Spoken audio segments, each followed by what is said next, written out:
Alright, greetings my fellow lovers of sovereign thinkers. This is LL3's News Podcast. My name is Craig, transmitting from the beautiful swampy mangroves of South Florida.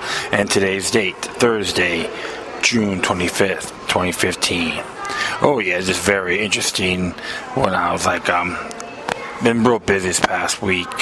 And just did a loading for a concert, Def Leppard to be exact, at Charleston Amphitheater in West Palm Beach.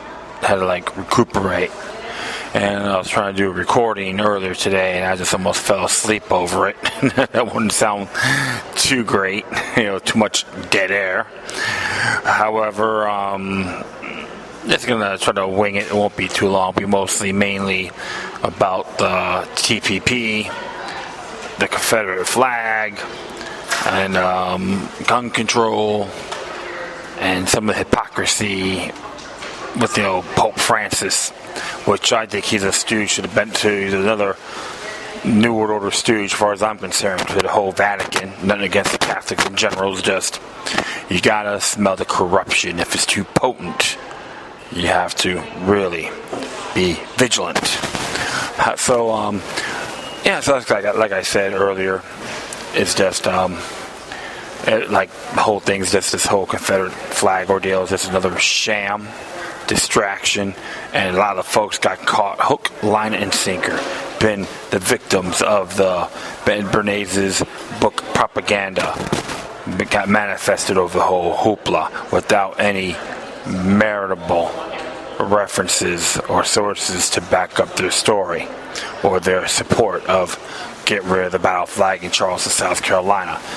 And of course, we all know about the whole thing, Apple and all that good stuff, trying to ban this, ban that. I'm like, good grief, I'll say this. I'll tell everyone this. You know what? If these places want to ban a Confederate flag, I say this: everyone should go out there, make money out of it. Order some and sell them on the streets, including books from the history of the Confederate States of America, or the Constitution of the Confederate States of America.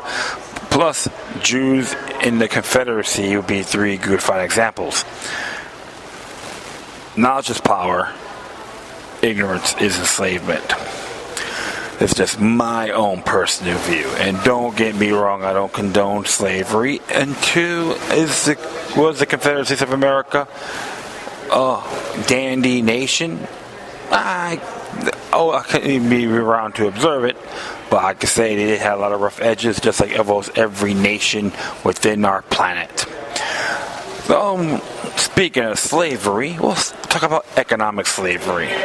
Let's go and read this article, and off it's called naturalnews.com, and got some folks been sending me some good stuff, sharing stuff on their posts, and that's why it just caught my attention. And this one here is written by Mike Adams, came out today to be exact. It's entitled "Economic Slavery for All." While we were distracted with the Confederate flag flap, Congress quietly forfeited our entire economic future via Fast Track Trade Authority. And as it reads here, while America was distracted by the contrived pre-planned Confederate flag distraction, the U.S. Congress forfeited the entire economic future of the country by quietly passing so-called fast-track authority, which will allow President Obama to approve the TPP free trade agreement. Hurrah, hurrah, hurrah. All hail to the bend-over-bobbing king that represents the New World Order. He's just an example, by the way. And I will continue on here. The TPP, as you may heard, outright surrenders U.S. sovereignty to multinational corporations, handling them to global monopolies over labor practices, immigration, big pharma, drug pricing, GMO food labeling, criminalization of garden seeds, and much more. In all, the TPP hands over control of 80% of the U.S. economy to global monopolists. And the TPP is set up to enable those corporations to engage in virtually unlimited toxic chemical pollution, medical manipulation, the gutting of labor safety laws, and much more. Plus, did I mention the TPP will replace millions of American works as corporations outsource jobs to foreign workers, while corporations rake in the profit from the new global powers. Every day, American workers will lose their livelihoods and their jobs, not to mention their pensions. How astute of them. political sleight of hand. It was so easy to distract the American with the flag flap. Essentially, America just got sold out by people like Marco Rubio, which I call him another tyrannical butt boy to the Club of Rome. And all you Rubio supporters don't like it? Too bad. And I continue on here. And it was incredibly easy to pull off. First, America was distracted by a contrived, pre-planned mass hysteria outrage event known as the Confederate flag flap. Hilariously, this literal false flag controversy doesn't even involve the actual Confederate flag. It involves a battle flag that people mistakenly thinks is the Confederate flag. But who needs historical accuracy when there's hysteria to spread? Absolutely. Well, Amazon.com was frankly deleting Confederate flag products from its website, and everybody was going bat crap and saying over the 1970s comedy TV series Dukes of Hazzard and has used the so-called Confederate flag on a hot rod. Oh my goodness. Republicans and the president were busy committing outright treason at the highest level, surrendering American sovereignty and economically enslaving all of America's future children. And that's the tragic irony of all this. While political left falsely believed it was denouncing slavery by pressuring every online retailer and governing entity to ban the Confederate flag, the U.S. Congress was busy enacting a whole new level of total economic enslavement for everyone, regardless of their skin color, while ignorant activists ran into the mass hysteria thinking they were banishing a symbol of enslavement to the history books. They were actually providing the necessary public distraction for quiet passage of the TPP's fast track authority. In other words, they played right into the hands of the real slave masters, the globalist, monopolist corporations, and their fascist government puppets who betray the people at every opportunity. Believe me, these corporations don't care about the skin color of their slave workers. They gladly enslave everyone, including you and me. If we're stupid enough to allow our own elected representatives to forfeit America's future, which they just did, screw the Confederate flag issue, folks. All Americans are now the property of multinational monopolist corporations that have turned national governments against their own people. The Confederate flag was merely a useful distraction to trick the population using political sleight of hand to fool everyone about the real agenda being pursued in Washington. America is now officially a nation of slave workers beholden to multinational corporate interests. How silly does your flag outrage feel now? And there were a couple of video footages, one of them by Robert Reich, takes on the Trans-Pacific Partnership. He explains it.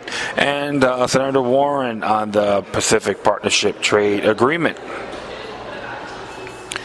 And it has here, there's plenty more news on that as well. But all I gotta say to all those folks that climax over this whole ludicrous debacle from the Confederate flag, battle flag to be exact, you just drank the Kool-Aid and got caught like a fish, hook, line, and sinker. That's the people especially the people on Facebook. If you go under the politics, they made a big stink of it. And look what happened. Now they're gonna try to harass more people on telling them what they can have or what they can't have. So you know what? I'm just, I have to say, man, very disturbed on this. So, and it's a real shame. However, anything can happen. It could be a major backlash. And I can tell people, hey, how about this use of our representatives that supported this disaster and use their office, fertilize their office. Hey, that's great. A little rebellion now and then is good, right? That's what Thomas Jefferson said. And another thing that really gets me, I believe we need to repeal the 17th Amendment of the U.S. Constitution, have the Senate be appointed by the people within the states themselves. And here's another thing too, like the idiots in Congress, they breached their oath of office because they violated, I think it's Article 1, Section 8 of the U.S. Constitution about trade commerce. I could be mistaken, but it's in Article 1 of the U.S. Constitution. But definitely should all check that out. But I'm gonna add a footnote on the 17th Amendment of the U.S. Constitution, why it should be repealed, and you can make your own decision. But for all those folks out there that were distracted by the propaganda matrix, you've been swindled once again. And I am going to proceed here. And this one actually came from Ron Paul Institute for Peace and Prosperity. This is written by Adam Dick. It's entitled, "If you want to get rid of racist flags, how about starting with the American flag?" And let's just proceed here. As it reads, it looks like open season has been declared on the battle flag of Army of Northern Virginia, which is commonly referred as the Confederate battle flag. But if you're looking for a flag to ban as racist, you might as well start with the American flag. After all, the American flag is associated with the United States government that sanctioned slavery from the enactment of the U.S. Constitution in 1789, and to addition, the 13th Amendment to the Constitution in December of 1865. Months after the end of the war with the Confederate States, the CS government, in comparison, existed less than 5 years with slavery legal the entire time. The American flag flies now for a government whose drug war and larger law enforcement system is responsible for black Americans being harassed, arrested, and incarcerated in extraordinary numbers. Remember, the 13th Amendment to the U.S. Constitution makes an exception to allow slavery as a crime for punishment. This is an exception that has been employed in America recently, with the numbers of people incarcerated in prisons and jails growing fivefold in the last 30 years. Of course, the Confederate battle flag opponents come out every 4 years to yell out, "Gotcha, you're racist," at any presidential candidate who refuses to recite the South Carolina government should remove the racist Confederate battle flag from the grounds of the state capitol building. This occurs again and again, despite the fact that the flag presence is a state matter over which the U.S. president has no role in deciding. The killing of several people at a church in Charleston, South Carolina last week has helped inflame the quadrennial attacks on the Confederate battle flag. Some people even believe the root cause of the killings resides in the statewide hatred of black people that is interwoven with the fabric of that Confederate flag flying on the state capitol grounds. It is no surprise to see film's director Michael Moore vehement comments calling for someone to tear down the Confederate battle flag on the South Carolina capitol grounds, relating the flag's presence to the killings. His comments are one sample of a torrent of similar comments being made since the killings. Over at The Intercept, John Schwartz does not want to stop at taking down one flag. Schwartz writes that taking down the Confederate battle flag at South Carolina's Capitol grounds seems like a good start, but maybe not the place to end. Schwartz lists 6 additional cultural items to purge from the state: 3 statues, and name the street in Charleston, the city of Charleston seal, and the South Carolina state flag. He doesn't claim that any of these cultural items say anything explicitly racist. Rather, he says they all have some connection to slavery. Schwartz sees the purge of his list of cultural items just as a start. Indeed, he is seeking suggestions for expanding the purge list. I'm sure there is much more that can be added to the list, and you're from South Carolina and would like to make some suggestions, please get in touch. Also, please get in touch that if you have any ideas for getting Andrew Jackson off our money. As alluded to in the Andrew Jackson reference, Schwartz's desires purge goes far beyond South Carolina. As he says, every other place in America also celebrates the ugliest part of our past. It is doubtful at a very high percentage of people looking at a $20 bill or a statue Schwartz wants removed from South Carolina are celebrating the most inhumane things the individuals represented. did or may be associated with.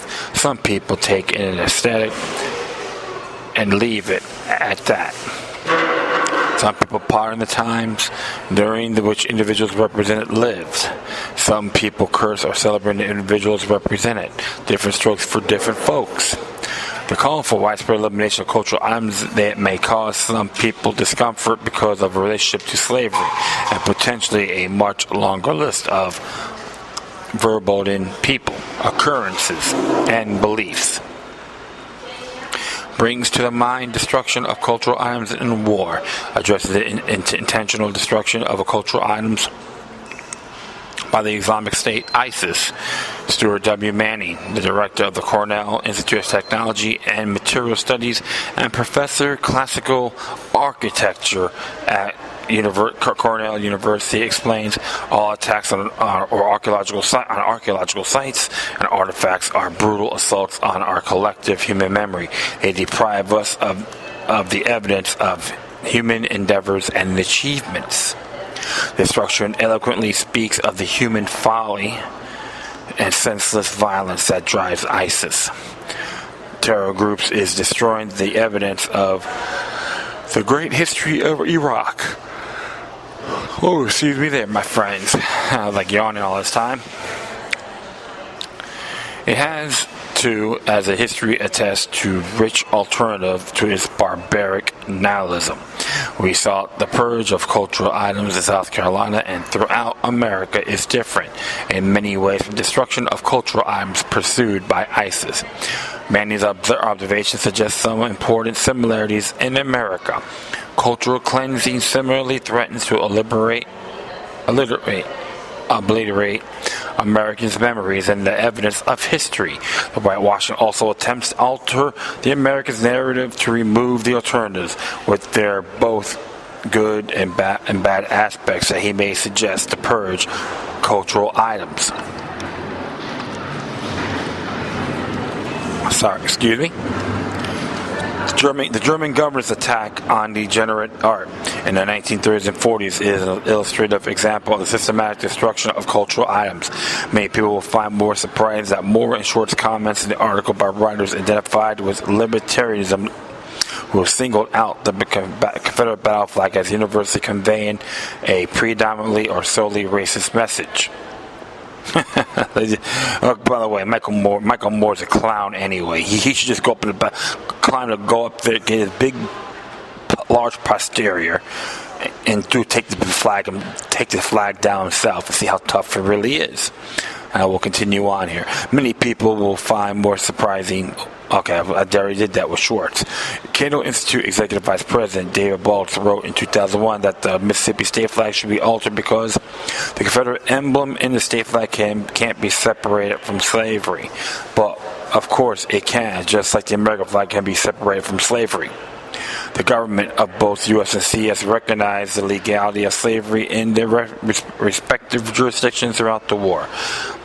As the war proceeded, the U.S. began eliminating slavery in conquering territories, but slavery remained legal and enforced in states that had not seceded from the U.S. So today, many people singing the national anthem while looking at the flag, given at any given sporting event, are not all seeing the American flag as a symbol of slavery. Many of these people look the past decades of slavery and slave trade under U.S. government protection.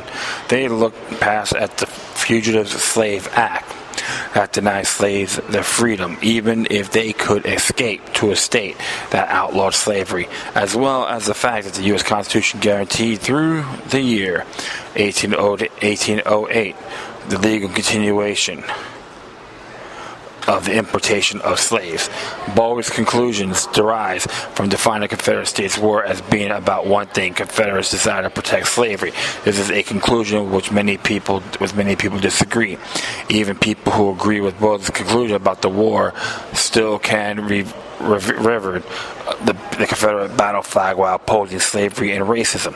Why is this so hard for so many people to understand? All sorts of Americans revere the flag, though they don't agree with everything what the U.S. government has done. An American Indian may cherish the American flag, not define it as his reputation of a government that slaughtered his ancestors and drove them from the land on which they live. A liberal may cherish the American flag not defined as its reputation of a government that does not guarantee single-payer health care, a $15 minimum hour to minimum wage, and gay marriage. A conservative may cherish the American flag not define its representation of a government that imposes too much taxes, is soft on illegal immigration, and allows abortions. A libertarian may cherish the American flag not defining as its reputation of government that engages endless offensive wars, mass surveillance, and the war on drugs. Stephen Chapman is emphatic in a Monday article at Reason that the Confederate battle flag has a universal racist message. Chapman states, in 2015, anyone displaying that flag knows what it means to viewers, particularly black ones. It's expression of hostility not only toward black people, but to broader ideas of how the nation should come to the terms with the legacy of racism. Yet, the same article, Chapman discloses that in 1972, he displayed the Confederate battle flag in his dorm room window at college, and he says he did it for reasons that had nothing to do with expressing racism. Chapman explained, like a lot of people below the Mason-Dixon line, white people anywhere, I saw emblem as a token of regional pride. I didn't reverence slavery and Jim Crow, but I thought there was much about the South to love, and if the flag annoyed the Yankees a little, that was okay. They were not as noble and blameless as they pretended to be. They are not going to repudiate my native region. Chapman provides no explanation in his article why someone like himself could revere and display the Confederate flag without any racist motivation in 1972, while in 2015 displaying the flag with a motivation like he has a college student is impossible. It is hard to imagine what sort of tortured reasoning would be used to argue that point. Yep.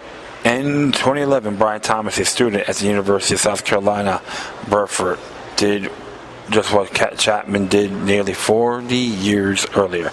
Thomas hung a Confederate flag in his dorm room window. Thomas even stood up to the university administrators who demanded he take the flag down. As reported in 2011 Associated Press articles, Thomas presented an explanation for his action that is similar to how Chapman described Chapman's motivations. As a college student, Thomas says, when I look at this flag, I don't see racism, I see respect, Southern pride.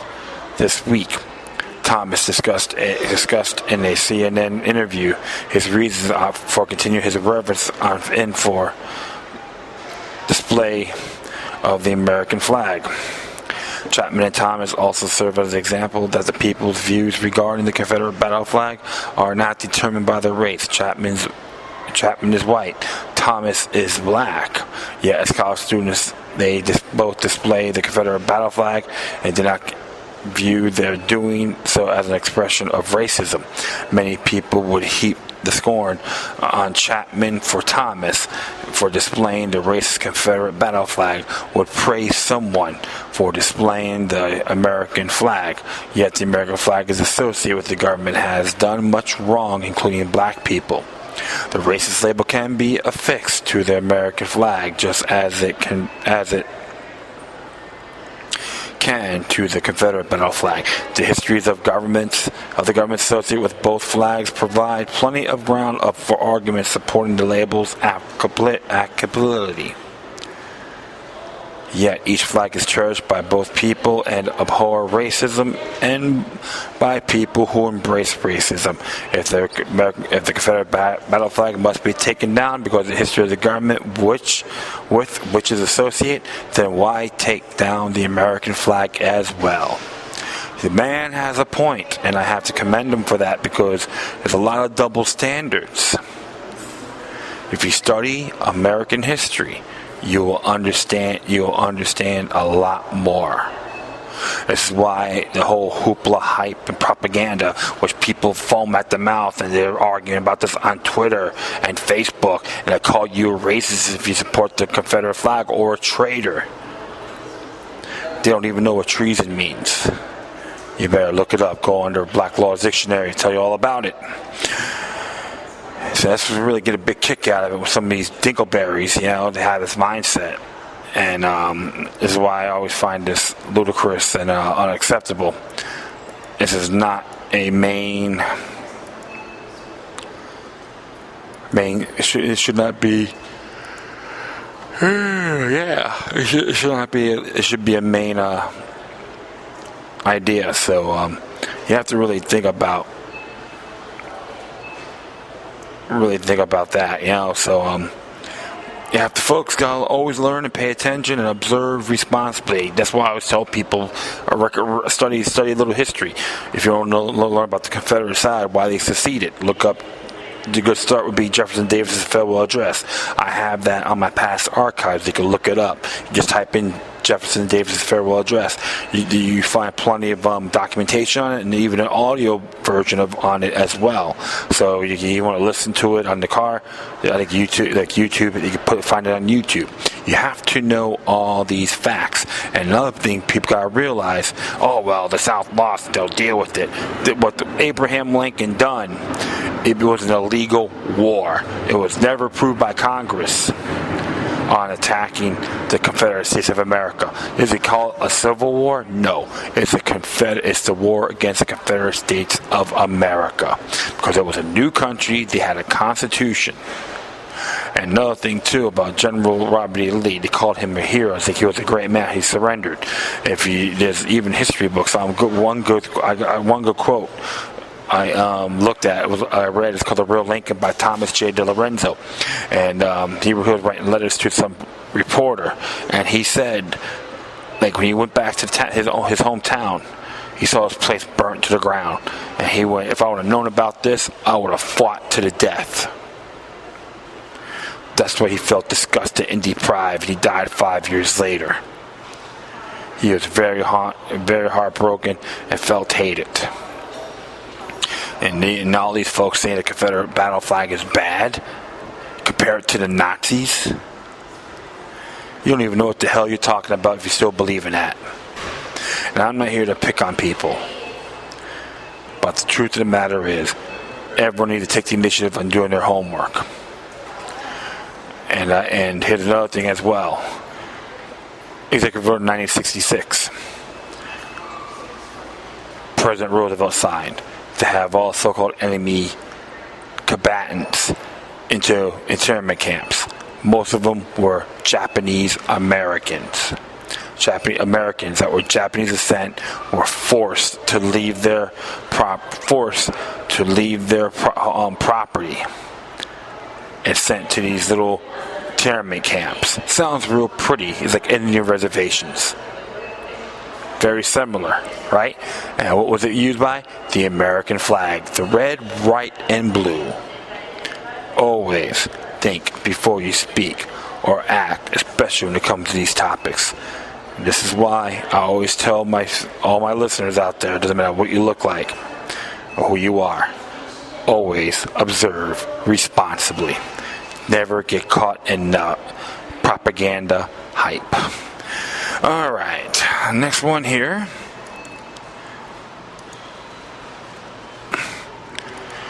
Came from the New American, came out a few days ago, and I think Red Flag News did a report on it. So I'm gonna take the initiative,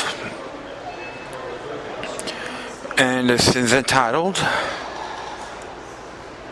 UN wants urgent measures to control guns after Charleston killings. This is written by Joe Wolfton.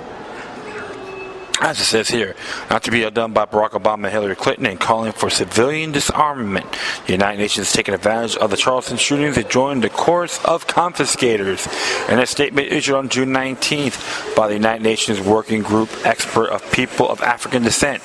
Yes, that actually exists. Committee Chairwoman Marlene Fanon Francis demands that urgent messages must be taken to prevent gun violence, making a point of distinguishing this crime for its effect on security for Afro-Americans. The UN group sent a heartfelt condolences to the people of the United States of America. If the United Nations had this way, there'd be much more to mourn about the United United States of America as part of the global effort to grant monopoly control of weapons, all of sizes. The UN approved state actors. The Arms Treaty mandates the forcible disarmament of all others. The scheme was endorsed in the name of the people of the United States by Secretary of State John Kerry on September 25th, 2013, who is a proud member of the Council of Foreign Relations, or we can say another bend over Bob to the New World Order. And I will proceed here. I am very pleased to have signed this treaty here today. I signed it because President Obama knows that from decades of efforts that any time that we work with cooperatively to address the illicit trade in conventional weapons, we make a world a safer place. And this treaty is a significant step in that effort, Kerry said at the signing ceremony. Yep, I bet you he had knee pads too before he signed it, if you know what I'm saying. And I will continue on here. Promptly, Secretary General Ban Ki-moon thanked Kerry and Obama for their complicity in consolidating UN control over weapons and ammunition. Today, a number of countries signed the Arms Trade Treaty, pushing the total number of signatures to more than half of all member states. The Secretary General, as the depository of the treaty, welcomes every signature to this important pact. At the same time, of its particular significance that the largest arms exporting countries in the world, the United States is now among those countries who have committed themselves to a global regulation of the arms trade. He believes this will contribute to efforts to reduce insecurity and suffering for the people on all continents. He calls upon other countries to follow suit. Since the date of the treaty signing by Kerry, a number of senators have warned President Obama not to try to enforce the terms of the agreement by use of his infamous pen and phone. And I guess his teleprompter, you should add a teleprompter as well. In 2013, Senator Bohr Corker, Republican from Tennessee, the ranking member of the Senate Foreign Relations Committee, sent the president a letter reminding him that, as he knows, Article 1, Section 2 of the United States Constitution requires the United States to provide its advice and consent before a treaty becomes binding under United States law. The Senate has not yet provided its advice and consent and may not provide such consent. As a result, the executive branch is not authorized to take any steps to implement the treaty. President Obama knows this, and he also knows that in March of that year, 53 senators voted to uphold the Second Amendment rights and prevent the United States from entering into the United Nations Arms Treaty. Americans know something too. They know that this administration never failed to use every murderous act of armed violence as a pretext for tyranny. Newton to the Navy Yard, to the latest atrocity committed at a church in Charleston. President Obama has issued scores of executive orders directly violating the Constitution's explicit prohibition on the infringement of the right to keep and bear arms. I say this, all those executive orders he put out, use it as toilet paper, please. And I will continue on here. It is in a statement made to the Blaze. Republican presidential candidate Clary Fiorina pointed to this predilection on the part of the president and bolstered her position, saying that South Carolina has some of the strictest gun laws in the nation. Really? As reported by the Blaze, South Carolina is one of the 5 states that had an outright ban on open carry firearms. Adding, South Carolina's concealed carry law requires permit applicants to undergo a background check, submitting 2 sets of fingerprints, and take a state-approved class on gun safety before passing a written test and a live fire range test. Regardless of rigorous background checks, which one must submit in South Carolina before being permitted by the government to purchase a gun, the question remains, why should any government possess the power to disarm its citizens? Do I have the power to disarm my neighbor if I believe him to be dangerous? Certainly not. If I try to go over to take his weapons, I likely be arrested for trespass and assault. When then does government, that's nothing more than a collective expression of the people's natural right of self-defense, get the people to make legal for them what will be illegal for an individual?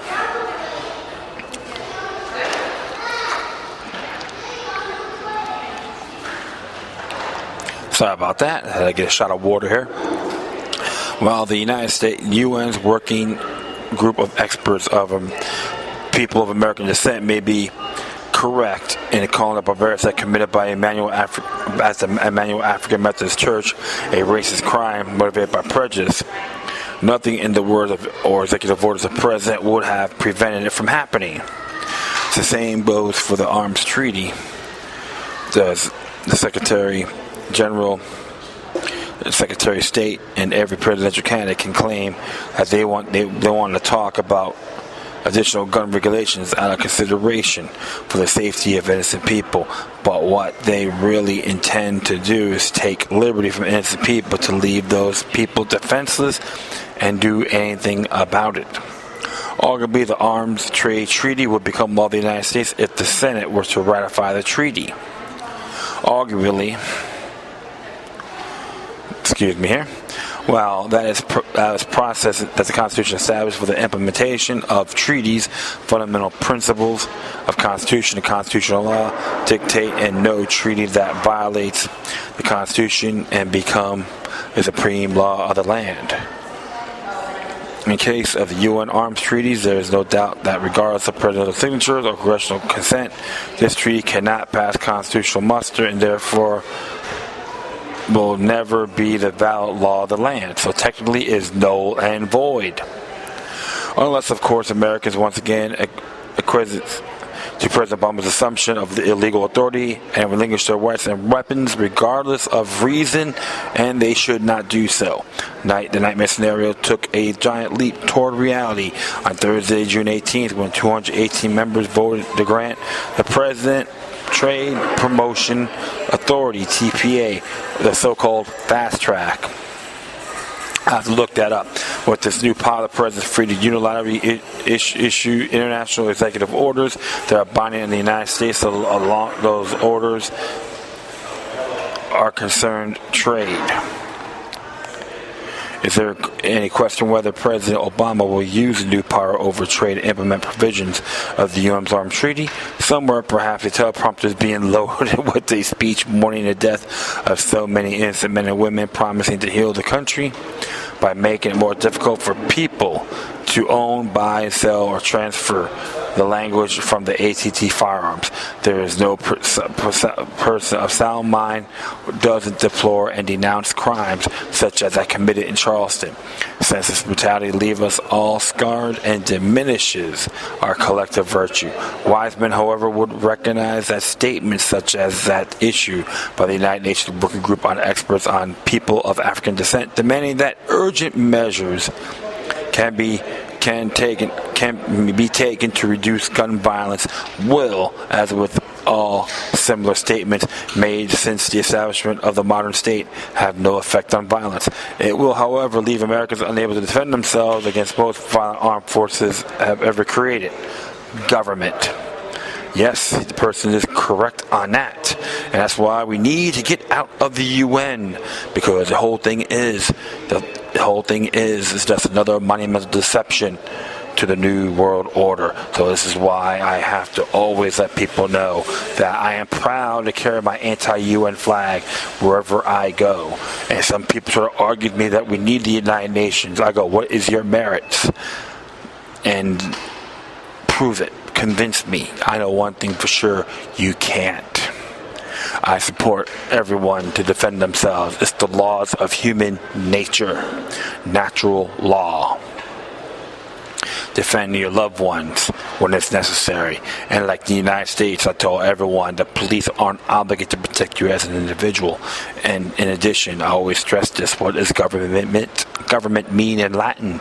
Control of the mind. So I have to say about the working group experts on people of African descent, they can stick it for all I care. They're just space contaminators. We need to flush them down the toilet, or other words, shred them to oblivion, including the United Nations. Those are two examples to say death to the New World Order. And I am going to continue on here next. This is written by a good man named Charles Van Wyck.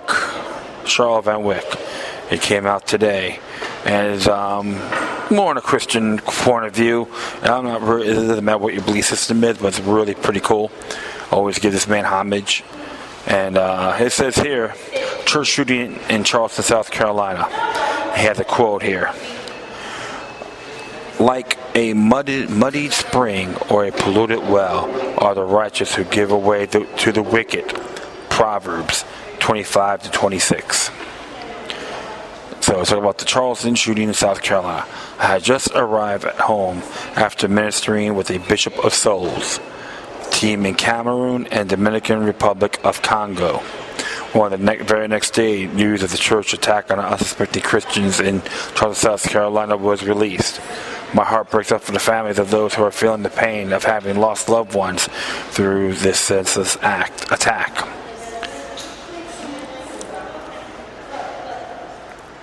St. James Church Massacre. This brought back memories of corpse, the cruelty, and the suffering experienced when the murder of innocent victims took place at the St. James Church Massacre on July 25, 1993 by Albuquerques. By God's amazing grace, I managed to return fire at the terrorist attackers, and they fled the scene. 11 parishioners were killed, and more than 50 were injured in the attack with automatic rifles and hand grenades. If I remember, too, the hand grenades were taped with shrapnel. Read this book, and you'll be real surprised. I read this book 12 years ago, and it was at the airport when I was flying to Salt Lake City. I was very pleased. And by the way, him and I are Facebook pen pals, so yeah, check him out. And I continue on here, Cameroon and Congo. But why am I loving concern for Christians in Cameroon and the DRC, you might ask? Congo is a gun-free zone, and colleagues of my pastor friends have been buried alive by rebel soldiers. This is highly unlikely to have occurred if the Congolese Christians were armed and ready when the rebel soldiers confronted their pastors. Boko Haram fighters have shot and burned to death about 90 civilians and wounded 500 in attacks in Cameroon. Earlier this year, private gun ownership in Cameroon is extremely low, and thus again, well-armed bad guys can go about their business with impunity. The only person who can stop a bad guy with a gun is a good guy with a gun. Unarmed victims are pretty helpless. At present, I'm working to develop a curriculum for training African churches to defend themselves against Islamic and communist aggression. He has a quote here too. Anyone who does not provide for their relatives, especially for their household, has denied the faith and is worse than an unbeliever. 1 Timothy chapter 5, verse 8. Disarm by law. According to Gun Owners of America, one of the biggest problems at the South Carolina church is that potential victims were disarmed by law. In the Palmetto State, a concealed carry holder can carry places of worship with permission from a church official. Unfortunately, the pastor was an anti-gun activist. As a state senator, the pastor has voted against concealed carry, and Charles is right on that too, because I have. If you read my past article, if you heard my past episodes pertaining to the AME massacre, then you can understand it because I have the links on there as well to back it up. President Obama's comments. President Obama's idea of gun control is exactly what encourages multiple victim shootings. As a start, we need to ask questions. Do laws prohibiting firearms in certain places really prevent homicidal tragedies? There is a striking paradox associated with multiple victims shootings. They are far more likely to occur in areas that have been designated gun-free zones. Worldwide, office buildings, hospitals, convenience stores, TV studios, chain of restaurants, and daycare centers have all been targets of homicidal maniacs. Multiple victims shootings have been taking place in such places that have been declared gun-free zones. In 1999, John Lott and William Landis published a U.S. study of multiple shooting incidences. They showed up that mass shootings occur less in areas where responsible citizens may carry weapons. Do mass shootings ever occur in police stations, on shooting ranges, or at gun shows? Mass murderers select soft targets for their acts of violence. Expecting a suicidal individual to honor a law prohibiting firearms is a sheer utopian fantasy. Firearms surely make it easier to kill people, but firearms also make it easier for people to defend themselves. Removing all firearms from society risk leaving potential victims defenseless. Why would those in authority rather see all law-abiding disarmed citizens die than risk armed citizens harming a criminal? History and common sense prove that gun-free areas are dangerous. From a mouth of a terrorist, the terrorist commander who gave the command for the St. James Church massacre has this to say when he introduced to me a former colleague. We thought that the church was a gun-free zone, but boy, did he sure have a surprise for us. They have a couple of links on here regarding to the church attacks, which is Infowars, Breitbart, a couple of links on here. So Breitbart and WND.com. And here's a quote too that reads, "Yours, Lord, is the greatest and power and the glory and the majesty and the splendor, for everything in heaven and earth is yours." That's 1 Chronicles chapter 29, verse 11.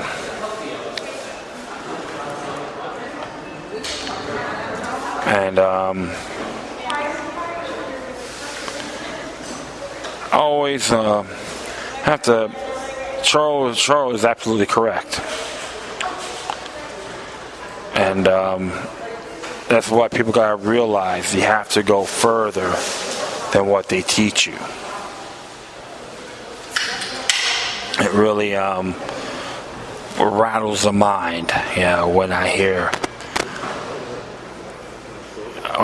about we need tougher firearm laws. Well written, brother.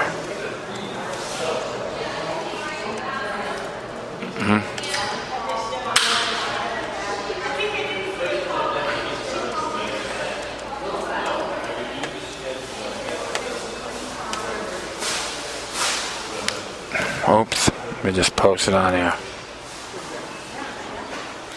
And always, people have to learn a lot more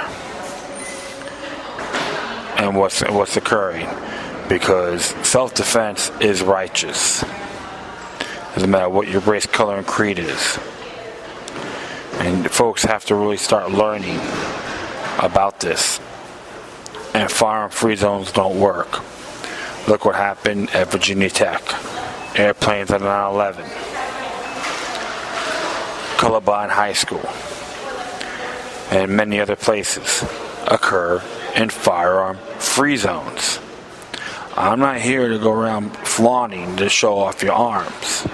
But I want to see people, even men and women, prepare themselves to protect their families at all costs.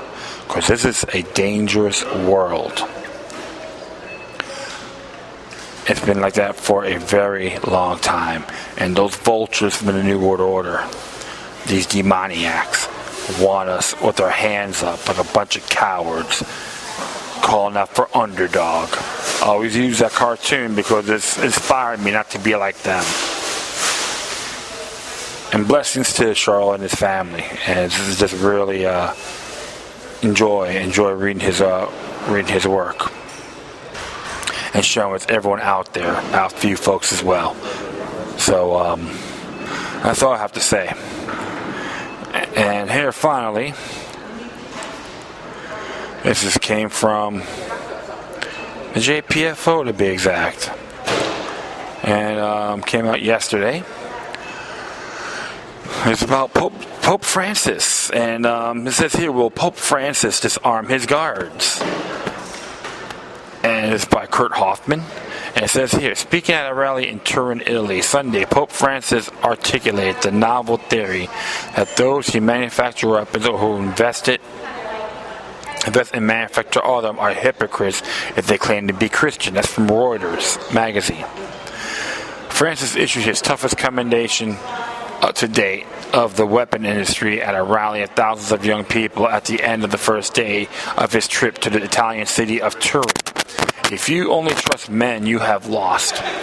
He told the young people in a long, rambling talk about war, trust, and politics after putting aside his prepared address. It makes me think of people, managers, businessmen who call themselves Christians, and they manufacture weapons. That leads to a distrust, doesn't it? He said to applause, but he wasn't done. He also criticized those who invest in weapons industries and saying duplicity is the currency of today. They say one thing and do to another. The rapidly anti-gun coalition to stop gun violence triumphantly shouted the Pope's assertion on Twitter and Facebook, where they took an opportunity to say it's time that we all divest and cripple this immoral industry. No mention in any attempt of this part to address the fact that people also kill without weapons, and that indeed without them, the frail, the weak, or the simply outnumbered are powerless to defend themselves against the predations of those strong enough and brutal enough to take advantage. Was it unchristian of weapons manufacturers and the allied countries to arm forces that ended the Axis campaign of genocide? Actually, the very same speech he seems to contradict himself, criticizing the Allies for not bombing the rail line by which Nazis transported Jews to their death camps. But no one were making bombs, as he seems to wish had been the case. How he could bomb them. But perhaps more importantly, the world is, of course, not populated exclusively by people who consider themselves Christians, let alone Roman Catholic, and many would thus have no spiritual compulsion to divest themselves of weapons at the Pope's urging. Would Francis prefer to live in a world in which the people who manufacture the weapons sold them to all the ISIS and Al-Qaeda? His criticism of those who invested in weapons manufactured is especially puzzling. Anyone, after all, who purchases a weapon could fairly be said to have invested in the manufacture of them. And as it turns out, the pontifical Swiss Guard who defended the Vatican and its most famous resident are lavishing equipped with some pretty hefty investments in Sig Sauer, Heckler, and Koch. Style, Mannlicher, and Glock semi-automatic handguns, personal defense weapons, assault rifles, and submachine guns, not to mention whoever manufactured the swords, halberds, and more other traditional weapons carried by his guards. So, will the Vatican be melting all the guns and blades down to be remanufactured into farming implements, or something similarly not martial? If not, who is the real hypocrite here, Your Holiness? He was a former paratrooper, which he was paralyzed in a car accident in 2002. But, yeah, it's Kurt Hoffman on there. And I have to commend him for that. He is absolutely correct. I won't say Pope Francis' Holiness. I may just call him his You're blasphemous, with that rhetoric. And I'm like looking through here, and one gentleman had a great point. Did a quote from Luke 22 verse 36. Oh, sorry about that. From the King James Version.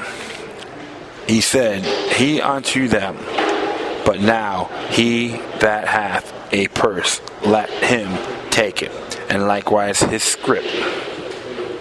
And he hath no sword, let him sell his garment and buy one. Duh, Pope. Well, that was the time when Jesus had his final supper, if I'm correct. And Jesus was correct.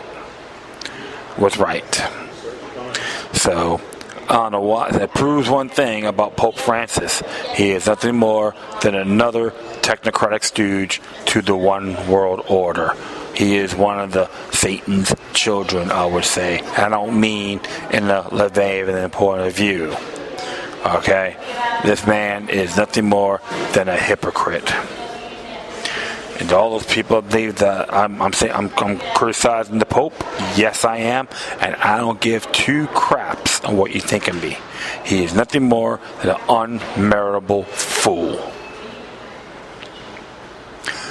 And I know one thing, he will not disarm his guards. Because he does another Michael Moore sidekick. That's all I have to say about Pope Francis on this area. And that is really it, my friends. Thanks for listening. Plus, feel free to download and share this throughout your social media network. If you have any questions, recommendations, comments, love letters, hate letters, compliments, criticism, it's all well and good. Or you're going to send me something I should talk about, please use it through Decorum. You can hit me on Facebook, Twitter, Google+, Spreaker, or send your comments to iHeartRadio. Or you can email me at LokiLuck3@gmail.com. That's the number 3 to be exact. It's all together, LokiLuck3. Alright? Once again, I thank you for your time. Plus, always remember that demoniac resistance is healthy for the soul and can liberate humanity. Until next time, take care of yourselves. Keep on spreading the love, and may your guardian spirits be with you.